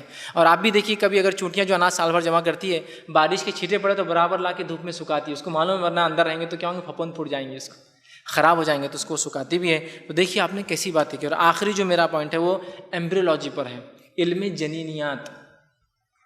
علم جنینیات کے بارے میں انسان کیسا پیدا ہوتا ہے. میں تفصیلات میں نہیں جاؤں گا اس لیے کہ آپ کی عمر کے ساتھ انشاءاللہ آپ باتیں اور سیکھیں گے. لیکن علم جنینیات ایک ایسا علم ہے کہ یہ آنکھوں سے دکھنے والی چیز نہیں ہے. میں آپ کو ایک واقعہ سناتا ہوں پہلے اس بات کو رکھنے سے پہلے. پروفیسر کیتس ایل مور، یہ کینیڈا کے ٹورانٹو یونیورسٹی کے ہیڈ پروفیسر ہے شعبہ جنینیات کے، ایمبریولوجی کی. ان کے پاس کچھ طالب علم مسلمان گئے اور قرآن میں اور حدیث میں جہاں جہاں انسان کی پیدائش کا تذکرہ آتا ہے اس کو لکھ کر لے گئے اور جا کر کہا کہ یہ ذرا پروفیسر صاحب ہم کو بتائیے یہ بات سچ ہے نہیں، ہم نے اس کو تحقیق کیا ہے. پروفیسر صاحب نے پڑھا اور کہا یہ تو وہ باتیں جن میں سے 80% باتیں مجھے بھی نہیں معلوم، میں تو ہیڈ ڈپارٹمنٹ، اور تم لوگوں نے سعودی عرب میں اتنا، سعودی عرب کے طالب علم تھے، اتنا ایڈوانس کنٹری ہوگا سعودی عرب آپ کا کہ آپ نے یہ سب ڈھونڈ لیا. تو کہا ہم نے سب ڈھونڈ لیا، یہ سب تحقیق کر لی ہم نے یہ سب. پھر پروفیسر کیتس ایل مور نے وہ جو قرآن حدیث ان کو بولا نہیں جاتا قرآن حدیث اس کو لے کر اسے پڑھنا شروع کیا اور ریسرچ کیا. ریسرچ کرنے کے بعد 80% جو باتیں جو انہوں نے کہی اس میں سچ ہے اور صحیح ہیں، اس میں سے انہوں نے کہا کہ میرے کو 70% باتیں تو معلوم ہی نہیں تھی قرآن، وہ جو قرآن نے ان کو بولے تھے. آپ کی تحقیق پر میں نے تحقیق کی تو پتہ چلا یہ سب سچ ہے. پھر انہیں کہا گیا یہ کوئی تحقیق وحقیق ہم نے نہیں کی، یہ تو قرآن اور حدیث کی باتیں لا کے رکھ دی. تو کہا ہو ہی نہیں سکتا، آپ جھوٹ بول رہے ہیں. کہا یہ قرآن حدیث ہم نے لا، کہا جھوٹ بول رہے ہو تم، ہو ہی نہیں سکتا یہ. تو پھر انہیں قرآن جب بتایا گیا تو وہ تعجب میں پڑھ کر عربی زبان سیکھ کر انہوں نے قرآن سے پھر ایک کتاب لکھی جس کا نام ہے دا ڈیولپنگ ہیومن. یہ MBBS کے پہلے سال کے لیے ٹیکسٹ بک ہے علم جنینیات کے لیے، انسان کیسا پیدا ہوتا ہے. اور اس کو انہوں نے دیا اسلامک ایڈیشن. ہر چیپٹر ہر باب سے پہلے قرآن حدیث کیا بولتی ہے وہ لکھا, پھر باب کا شروعات کی. قرآن نے ایسی باتیں 1450 سال پہلے کی. جب انہوں نے یہ کتاب کو ریلیز کیا, اجرا کیا, تو ایک صحافی اٹھا اور اٹھ کر کہا پروفیسر کیتھ سیلمور محمد, نعوذ باللہ اس نے ایسے الفاظ کی, محمد صلی اللہ علیہ وسلم تو ایک جابر اور ظالم انسان تھے, ہو سکتا ہے کسی حاملہ عورت کا پیٹ کاٹا ہوں گا اور نکال کے دیکھ لیا ہوں گا اور لکھ دیا ہوں گا اپنی کتاب کے اندر, چونکہ وہ تو ایمان والا نہیں تھا. پروفیسر کیتھ سیلمور نے کہا بات تمہاری صحیح, ایسا ہو سکتا ہے کہ محمد صلی اللہ علیہ وسلم نے پیٹ کاٹا ہو, نکالا ہو اور لکھ دیا ہو, لیکن آپ کو یہ بات آپ کو تحقیق کرنی پڑے گی کہ وہ مائکروسکوپ کہاں ہے جس سے محمد صلی اللہ علیہ وسلم نے یہ سب دیکھا. اس لیے کہ جو قرآن نے جو سٹیجز کی بات کی, وہ سٹیجز ہے جب انسان کا وزن صرف 8 گرام سے 10 گرام ہوتا ہے اور اس کا سائز جو ہے 54 سے بھی چھوٹا ہوتا ہے. یہ آنکھوں سے دکھنے والی بات ہی نہیں جو قرآن نے کہ انسان کیسا پیدا ہوتا ہے, کیسے ماں کے پیٹ میں بنتا ہے, پھر کیسا بڑا ہوتا ہے. یہ آنکھوں سے انسان جب مکمل اپنی ماں کے پیٹ میں جب انسان بن جاتا ہے تو بننے کے بعد وہ مشکل جو 8 سے 10 سینٹی میٹر کا ہوتا ہے مکمل. اب صرف بڑھتا ہے, پھر بعد میں پوری زندگی وہ کچھ مہینوں میں صرف وہ 40 دن کے فیز میں, اور پھر صرف بڑھتا ہے, بڑا ہوتا ہے. قرآن نے ان اسٹیجز کا تذکرہ کیا, تمام تفصیلات بتائی. کیوں قرآن نے یہ بات اس لیے اتنی تفصیل نے بتائی, اس لیے کہ انسانوں کو دوبارہ اٹھایا جانا ہے. اے انسانوں غور کر لو اپنی پیدائش پر, غور سے سنو میری آیتوں کو. اگر میں تمہیں پہلی بار پیدا کر سکتا ہوں تو کیا مشکل ہے میرے لیے دوبارہ تم کو اٹھانا. چونکہ کسی چیز کو اگر بنانا مشکل ہوتا ہے تو پہلی بار ہی ہوتا ہے نا. دوسری, ایک بار کمپیوٹر بن گئے, پورے کمپیوٹر خراب بھی ہو گئے تو پھر سے بنائے جا سکتے ہیں. تو اللہ نے کہا انسانوں تم یقین نہیں کرتے دوبارہ اٹھائے جانے پر آخرت کے دن پر, تو دیکھو اپنی پیدائش کو. جب تم کچھ بھی نہیں ہوتے ہو پانی سے پیدا کرتا ہوں. آج تو سائنس کہہ رہی ہے ہڈی اگر مل جائے کوئی جانور کی تو ہم پیدا کر سکتے ہیں, تو اللہ کے لیے کیا مشکل ہے پھر کہ انسان مرنے کے بعد جو ہڈی بن جائے یا مٹی بن جائے, اللہ پھر سے اٹھاتے ہیں نا. تو اللہ نے ہمارے پیدائش کا, ماں کے پیٹ میں بچہ کیسا, بہت تفصیلات دی, وہ اس لیے تاکہ ہم جان لیں کہ ہمیں دوبارہ اٹھنا ہے اور اللہ کے سامنے جا کر کھڑے ہونا ہے. تو یہ چند باتیں تھیں جو میں نے مناسب سمجھی. آخر بس بات جو ہے کچھ سائنسدانوں کے نام گنوا دیتا ہوں, ان کے کارنامے, اور بات کو اپنی بس ختم کرتا ہوں. مسلمانوں نے اللہ کے کلام کو پڑھ کر, اس کے نبی کی سنت پہ عمل کر کے اتنے انکشافات کیے پھر, لیکن یہ الگ بات ہے کہ ہم لوگ بھول گئے. 8ویں صدی سے لے کر 13ویں صدی تک صرف اور صرف مسلم سائنسدانوں کا آپ کو نام ملیں گا. مطلب 500 سال تک مسلمانوں کی جاگیر تھی سمجھ لیجیے سائنس, ہر چیز انہوں نے اس میں ایجاد کی, بڑے بڑے کارنامے انجام دیے. اس سے پتہ چلتا ہمارے اسلاف جہاں دینی علم حاصل کرتے ہیں ہماری دنیا میں. جیسا مثال دو امام غزالی رحمۃ اللہ علیہ, کون نام نہیں جانتا ان کا, بہت ساری کتابیں پڑھی جاتی ہے نا, بہت ساری جو ہے ان کا فلسفہ پڑھایا جاتا ہے نا امام غزالی کا. امام غزالی خود ایک سائنسداں تھے, میں بھی بتاتا ہوں ان کی تحقیقات کیا تھی اور دنیا کو کیا دیا انہوں نے. یہاں امام ہے ایک دین کے اندر, تو وہیں دنیا کے اندر ان کی تحقیقات سے دنیا فائدہ اٹھا رہی. تو یہ تھا اسلاف کا. آئیے مثال کے طور پر جابر ابن حیان, ان کو گیبر کے نام سے پہچانا جاتا ہے انگلش دنیا کے اندر. گیبر یہ فادر آف کیمسٹری ہے, کیمیا کے باپ کہلاتے ہیں. کیمیا پوری ایجاد, مختلف چیزوں کی ایجادات انہوں نے شروع کی. اور کیمیا سے کیا فائدے ہوتے معلوم آپ کو, کہ کیمیا کیمسٹری سے کچھ اگر آپ کو نہیں بھی سمجھتا کیمیا کے بارے میں, تو یہ سمجھ لیجیے جو آپ کی والدہ بورچہ خانے میں سالن بناتی ہے وہ کیمیا ہی ہے نا. نمک اتنی, تیل اتنا, فلاں اتنا, اور بن کے کیا بنتا ہے سالن جو ہم کھاتے ہیں, ذائقے دار روٹیاں, کیمیا ہے یہ سب. تو کیمیا کے بارے میں انہوں نے ایسی ایسی ایجادات کی کو انتہا نہیں. اسی طرح جو ہے الخوارزمی, یہ وہ سائنسداں جنہوں نے الگوریتم بنایا. الگوریتم یہ بنیاد ہے کمپیوٹر کی. کمپیوٹر کی دنیا بن ہی نہیں سکتی تھی جب تک کہ الگوریتم ہوتا ہے. کسی کام, کسی مسئلے کو حل کرنے کے لیے لکھا جائے, پہلے یہ کام, دوسرا یہ کام, سو کہتے ہیں الگوریتم. الگوریتم کہا اس لیے جاتا ہے, الخوارزمی کے نام سے الگوریتم انگلش میں آتا ہے. یہ کمپیوٹر کی بنیاد ہے. اگر الخوارزمی الگوریتم ایجاد نہ کرتے تو کمپیوٹر کی دنیا آج آتی نہیں تھی. آج کمپیوٹر سے کتنے فائدے انسان اٹھا رہی ہے, اس کا سارا ثواب کس کو جا رہا ہوگا, الخوارزمی کو. ثواب جاری ہے نا, علم نافع چھوڑ کر گئے نا دنیا کے اندر. اسی طرح جو ہے ابن اسحاق الکندی, یہ بھی ایک سائنسداں تھے جس نے جو ہے فلسفے کے اندر, طبیعیات کے اندر, آپٹکس چشم اس کے اندر, اور میتھمیٹکس کے اندر ایجادات کی. اسی طرح جو عباس ابن فرناس ایک سائنسداں گزرے جنہوں نے 11ویں صدی میں یہ سوچا کہ انسان اڑ سکتا ہے, اور بہت سے تجربات کیے. تو یہ فادر آف ماڈرن ایویشن ہے. آج کے جدید دنیا کی ایویشن سمجھتا نا, فلائٹ, اڑنے کی جو ٹیکنالوجی کے باپ کہلاتے ہیں. جہاز تو بنے 1901 میں, رائٹ بردرز نے بنائے, لیکن اس کی شروعات عباس ابن فرناس نے کر دی تھی, جو کہ اندلس کے ایک شہر قرطبہ کے اندر, کورڈوبا جس کو کہتے ہیں, وہاں مختلف ایجادات کر کے جو ہے اڑنا سیکھتے تھے کہ انسان اڑ سکتا ہے جیسا پرندے اڑتے ہیں, اور مختلف تجربات کے اندر ہی بہرحال ان کا انتقال بھی ہوا. ٹھیک ہے, تو یہ جو دیکھیے مسلمانوں کی جائے. اسی طرح جو ہے ریزز, امام رازی جس کو ہم کہتے ہیں, انہوں نے میڈیسن, طب کے اندر کتابیں لکھی جو یورپ کے اسکولس اور کالجز میں جو ہے 17ویں صدی تک پڑھائی جاتی تھی. جس سے لوگ طب سیکھتے تھے۔ اسی طرح جو ہے ہم دیکھتے ہیں جو ہے ابو القاسم الزہراوی جو ہے یہ جو ہے فادر آف ماڈرن سرجری، یہ باپ کہلاتے ہیں سرجری، سمجھتے ہیں ہم چیزوں کو کاٹنا چیرنا پھاڑنا جس سے انسانیت بہت سارے آپریشنز ہوتے ہیں نا، انہوں نے کم و بیش 100 ایسے آلات ایجاد کیے جس سے آپریشن کیا سکتا ہے، اور ان 100 آلات میں سے 50 آج بھی دواخانوں میں یوز ہوتے ہیں، آج بھی یوز ہوتے استعمال کیے جا رہے ہیں، مسلمانوں کی ایجاد ہے۔ اسی طرح ہم دیکھتے ہیں البیرونی، اسی طرح ہم دیکھتے ہیں ابن سینا، ایویسینا ان کو انگلش میں کہتے ہیں۔ ابن سینا نے جو ہے ایک کتاب لکھی تھی القانون فی الطب، کینن آف میڈیسن، قانون لکھا تھا انہوں نے کہ طب کیسا ہوتا ہے، اور ان کی یہ کتابیں 18ویں صدی تک یورپ میں پڑھائی جاتی تھی، اور کوئی آدمی ڈاکٹر نہیں بن سکتا جب تک ان کی کتاب نہ پڑھے، اور آج بھی MBBS کے فرسٹ ایئر میں ان کی کتابیں پڑھائی جاتی ہیں، ٹھیک ہے، کتنے زمانے سے لوگ جو ہے اس سے فائدہ ہے۔ اسی طرح جو ہے عمر ابن خیام جو ہے شاعری کے اندر اور میتھمیٹکس کے اندر، اسی طرح جو ہے امام غزالی الغزل کہتے ہیں ان کو انگلش کے اندر، سوشیولوجی سماجیات، اور اس کے علاوہ تھیولوجی مطلب جو رب کے اوپر جو علم ہوتا ہے پورا، تھیولوجی کی رب کیا ہے، کون ہے، کیسا ہے، اس کو کہتے ہیں، اس کے اوپر ان کا ہے فلسفہ، فلسفی، اور دنیا آج ہی پڑھتی ہے ان کے نام سے۔ اسی طرح جو ہے ایونزور ابن زہر، انہوں نے طب کے اندر اور سرجری کے اندر۔ الادریس یہ پہلے سائنسداں تھے مسلم جس نے دنیا گول ہے اور اس کا پورا نقشہ بنا کے لوگوں کو دیا۔ اسی طرح ہم دیکھتے ہیں ابن رشد ایوروز جس کو کہتے ہیں، ایک فلسفی تھے، اور انہوں نے پہلی بار یورپ کو یہ کہا کہ یورپ کے لوگوں تم جو ہے اپنی کتاب کو چھوڑ دو اور سوچو، زمین و آسمان میں غور و فکر کرو، اور وہی وجہ تھی کہ یورپ میں ایک رینیسانس، ایک تبدیلی آئی، ورنہ اس سے پہلے چرچ بولتا تھا جو ہم بولیں گے وہی سننا ہے تم کو، چرچ کی جو ہے ایک حکومت تھی، انہوں نے کہا نہیں چرچ نہیں، سوچو دنیا میں ایجادات کرو، اس لیے کہ ایجادات کرنا مذہب کے خلاف نہیں ہے، کوئی چیز اسلام میں نہیں ہے نا، اور ان کی کتابیں پڑھ کے لوگوں نے ایجادات کی۔ اسی طرح جو ہے ابن بطوطہ جن کے تعلق سے ہم جانتے ہیں دنیا میں سب سے زیادہ کسی انسان نے اگر گھوما ہے اس زمانے میں تو ابن بطوطہ نے گھوما ہے۔ اسی طرح جو ہے ابن الہیثم وہ انسان ہے جس نے آنکھ کیسا دیکھتی پہلی بار پتہ کیا، اور انہوں نے آنکھ کیسا دیکھتی پتہ کیسے کیا، ایک اندھیرا کمرہ کیا، پورا اندھیرا، اس میں ایک باریک سوراخ کیا، پن ہول بولتے ہیں اس کو، وہ سوراخ میں جب سامنے کی چیزوں کا عکس اس پہ پڑتا ہو کالے پردے پر، اور اس سوراخ پہ آتا، اس سوراخ میں سے وہ امیج اندر آتی، اور سامنے والی دیوار جو اندھیری ہوتی اس پر پڑتی تھی، امیج الٹی بنتی تھی، لیکن سمجھ رہا، تو انہوں نے پہلی بار ایجاد کیا، اور جس جگہ انہوں نے یہ تجربہ کیا اس کو قمرہ کہتے ہیں، انر اپارٹمنٹ جو ہوتا ہے عربی میں کہتے ہیں قمرہ، اور اسی سے لفظ آتا ہے کیمرہ جو آج ہم یوز کرتے ہیں۔ کیمرہ کیا ہے، اندر پورا اندھیرا ہوتا ہے، اور جیسے ہی آپ کلک کرتے ہیں تو ایک چیز کھلتی ہے، اور پن ہول ایک پن کے اتنا 1 mm سے باریک سوراخ کھلتا ہے، اور باہر کا عکس لے کے اندر جا کے چھاپ دیتا ہے۔ وہی فلسفہ ہے پورے آنکھ کے دیکھنے کا، کیمروں کے چلنے کا۔ میری اور آپ کی نظریں کمزور ہو جائے تو ہم جو لگاتے ہیں نا، ابن الہیثم کو ثواب ملتا ہے اس کا، ان کی وجہ سے آج ہم دیکھ پا رہے ہیں۔ دیکھیے مطلب جس کو بولتے ہیں نا کروٹ وہ ثواب ملے، ویسی حال ہو گیا، کروڑوں لوگ چشم لگاتے ہیں، سب ابن الہیثم کو ثواب جاتا ہے کہ انہوں نے انسانیت کے لیے کام کیا جس کی وجہ سے فائدہ ہے۔ تو یہ کچھ مثالیں تھیں جو میں نے آپ کے سامنے مناسب سمجھی رکھوں۔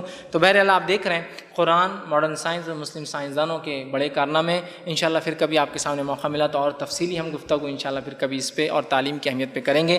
یہ چند باتیں تھیں میں نے آپ کے سامنے رکھی تاکہ آپ خوب دل لگا کہ خوب لگن سے جو آپ مدرسے میں تعلیم حاصل کرتے اس کو بھی حاصل کریں، اس لیے کہ دنیا اور آخرت اس پر ہماری جو ہے انحصار ہے، اور خوب دل لگا کہ اسکولی تعلیم بھی حاصل کریں، اس لیے کہ یہ بھی بہترین ثواب جاریہ کا ایک زبردست ذریعہ ہے، یاد رکھیے، اور یہ دنیا کے اندر ہمیں ایک مقام عطا کرتا ہے، ایک عزت دیتا ہے، اور بہت سارے فائدے معاش کے اعتبار سے ہم اس سے کرتے ہیں۔ تو لہٰذا خوب دل لگا کہ ہم تعلیم حاصل کریں، اور آپ لوگ سب طالب علم ہیں، میں آپ سے گزارش کروں گا خوب دل لگا کہ علم حاصل کیجیے، اور ایک ایسے مدرسے میں جہاں یہ دونوں علم مل رہے ہیں خوب اس کا بہترین فائدہ اٹھا لیجیے، ہے نا، کیوں تو نعمتیں ایسی ہوتی ہیں جب چھن جاتی ہے تو انسان کو احساس ہوتا ہے کہ کیا گیا اس کے پاس سے۔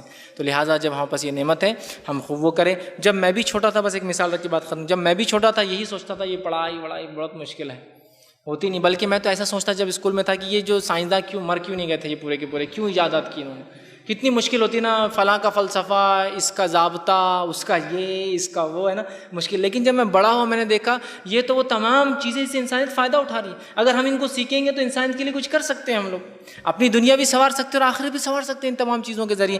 تو لہٰذا آپ بھی طالب علم ہیں، آپ اللہ کی دین کا علم حاصل کر رہے ہیں، اس کے بعد اللہ نے جو کائنات بنائی اس کا علم حاصل کر رہے ہیں، دونوں علم آپ کو ایک ساتھ مل رہے ہیں، تو خوب دل لگا کے، لگن کے ساتھ، جستجو کے ساتھ، جوش کے ساتھ پڑھیے، اس لیے کہ آپ کا دینی علم حاصل کرنا بھی ثواب جاریہ، یہ تو فرض عین ہے، سب کو کرنا ہی ہے، اور آپ جو اسکولنگ کر رہے ہیں یہ بھی جو فرض کفایہ، یہ بھی انشاءاللہ عزیز آپ کے لیے فائدہ مند ثابت ہوں گا۔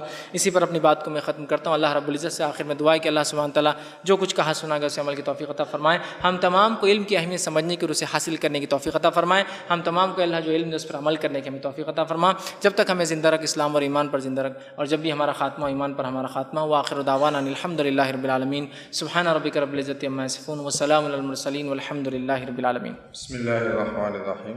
عزیز طلباء کرام، یہ تھے جناب فیض سید صاحب جو آپ کے سامنے علم قرآن اور سائنس کے بارے میں اپنی معلومات پیش کر رہے تھے، اپنا علم پیش کر رہے تھے۔ لیکن سب سے بڑا فائدہ ان علوم کو حاصل کرنے کا یہ ہے کہ معرفت خداوندی، آدمی جتنا علم حاصل کرے گا اتنے اس سے اللہ تبارک و تعالیٰ کی معرفت حاصل ہوگی اور اللہ کی پہچان حاصل ہوگی، اور جب اللہ تبارک و تعالیٰ کے پہچان حاصل ہوگی تو اس کے رضامندی کے طریقے آدمی سوچیں گا۔ لہذا طلباء عزیز کو چاہیے کہ کسی بھی چیز کو فضول نہ سمجھے۔ بہت سارے طلباء ہمارے جو ہے کہ بھئی یہ کیا نائم صاحب نے شروع کر کے رکھا، صبح بھی تھکو شام کو بھی تھکو، یہ دنیا تھکنے کے لیے ہے، یہاں تھکیں گے تو اللہ تبارک و تعالیٰ قیامت کے دن آرام دیں گے۔ دنیا تھکنے کی جگہ ہے، لہذا اپنے آپ کو اپنے کام میں لگائے رکھے۔ اللہ عمل کی توفیق نصیب فرمائے۔ سبحان اللہ و بحمدہ، سبحانک اللہم و بحمدک، ونشہد ان لا الہ الا انت، نستغفرک و نتوب الیک۔